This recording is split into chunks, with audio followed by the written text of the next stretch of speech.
So yun mga kalingap, ano? Magandang umaga sa inyo, magandang hapon at magandang gabi saan man po kayo naroroong panig ng mundo. Mag-iingat po lagi.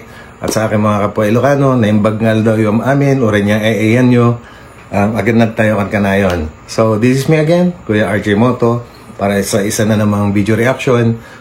At bago yan ay huwag po natin kakalimutan at patuloy natin susuportahan ang lahat ng mga programa at adhikain ng Kalingap, lalong-lalo na kay Kuya Bal Santos Matubang, kay Ate Edna Vlogs, syempre kay Kalingap Rob, ano? Sama na rin natin ang mga Kalingap reactors, pati na rin mga small YouTubers ng Kalingap po. Suportahan po natin lahat yan. At ito, panoorin po natin mga Kalingap. RJ Moto TV. So ayun, ang daming nag-yes.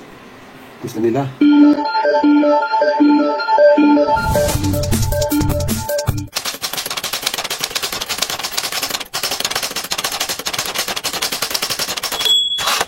Kain po tayo mga Kalingap. Ayan, pinagluto po tayo ng ating mga bisita. Grabe, iba talaga yung pag may yung bisita po dito siyang tagapagluto.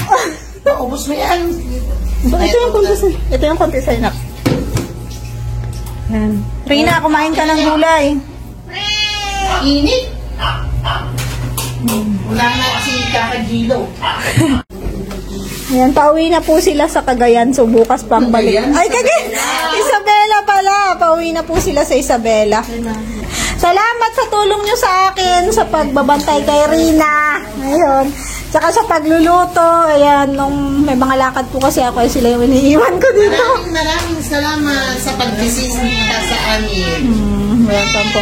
Ayan, anong masasabi mo kay Rina, ate? Nakasama mo siya ng parang 3 gabi, ano? Maganda siya, mabait naman.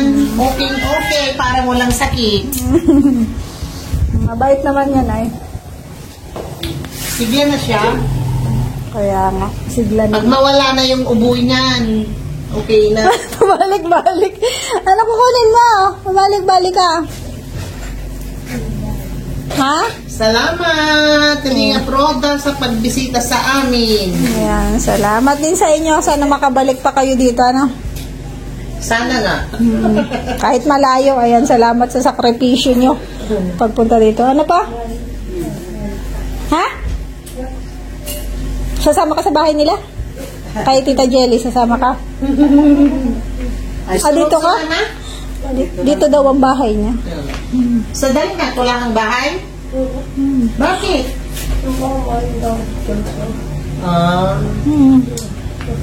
Malayo sa school doon. Yun. Thank you po sa magkapatid na mababait na bisita ni Ate Roda, no?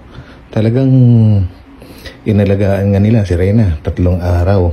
Sila na rin ang nagluluto, napakababait naman nila. Kahit napakalayo ng pinanggalingan, grabe, Isabela. It means Isabela to Manila. Siguro mga 10 hours, kung hindi ako nagkakamali. And then from Manila to Daet, siguro mga another 10 hours or 8 hours. Grabe, layo po. Pero matyaga nilang biniyahe para makasama rin si Reyna at makilala nila ng personal. At syempre para makita nila si Ate Roda rin. Napakababait nila. Ang sarap ng luto nila, yung pakbet. Na-miss ko tuloy. Ayun, maraming salamat mga Kalingap sa panonood muli sa ating maiksing video. At kita naman natin, ang ganda rin ng comment nila kay Reyna. Talagang mukhang wala raw sakit pagka nawala yung ubo. Okay na daw sa kanilang pakiramdam. So yan po mga Kalingap. At huwag pong kakalimutang mag-iwan ng thumbs up. At kung sino man po dyan ang hindi pa nakakapag-subscribe, mangyaring pakisubscribe na rin po ang aking munting channel. Maraming salamat and God bless us all. Bye! Kung nagustuhan ninyo ang video na ito ay pakibigyan naman ako ng isang like at kung hindi pa nakasubscribe ay pakipindot na rin po ang subscribe button. Maraming salamat at abangan ang aking next upload. God bless po sa lahat.